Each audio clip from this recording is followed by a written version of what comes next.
भगवद गीता का 12वां अध्याय भक्ति योग का अत्यंत मधुर और सरल अध्याय है।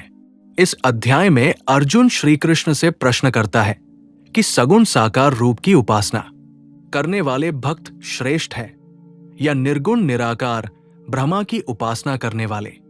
श्री कृष्ण उत्तर देते हैं कि दोनों ही मार्ग मोक्ष की ओर ले जाते हैं, लेकिन सगुण साकार ईश्वर की भक्ति सामान्य मनुष्यों के लिए अधिक सहज, सरल और हृदय को स्पर्श करने वाली है।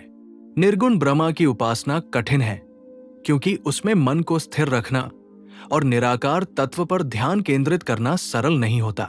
श्री कृष्ण बताते हैं कि जो भक्त प्रेम, श्रद्धा और विश्वास के साथ उनके साकार रूप का ध्यान करते हैं और अपना संपूर्ण जीवन उन्हें समर्पित कर देते हैं, वे उन्हें अत्यंत प्रिय होते हैं।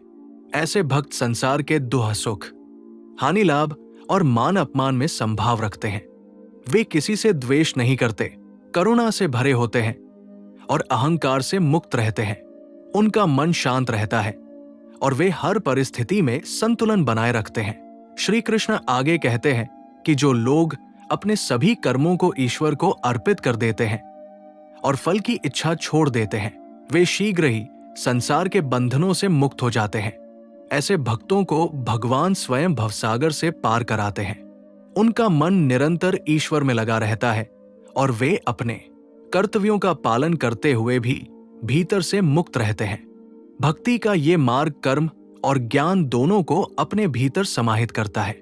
इस अध्याय में श्री कृष्ण एक सच्चे भक्त के गुणों का विस्तार से वर्णन करते हैं। सच्चा भक्त किसी से वैर नहीं रखता, सबके प्रति मित्र भाव रखता है और दूसरों के दुख को अपना दुख समझता है।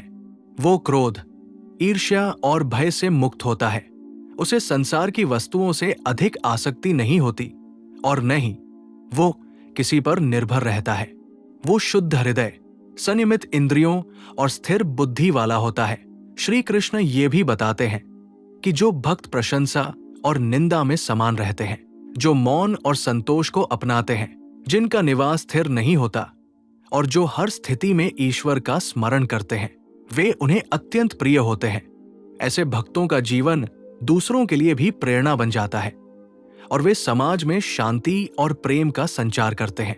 अंत में श्री कृष्ण स्पष्ट करते हैं कि जो लोग श्रद्धा के साथ इस भक्ति मार्ग को अपनाते हैं और उनके उपदेशों पर विश्वास रखते हैं, वे उन्हें अत्यंत प्रिय होते हैं। ये अध्याय ये सिखाता है कि ईश्वर को पाने के लिए कठिन तप या गूढ़ ज्ञान आवश्यक नहीं, बल्कि निष्कपट प्रेम, समर्पण और विश्वास ही सबसे बड़ा साधन है।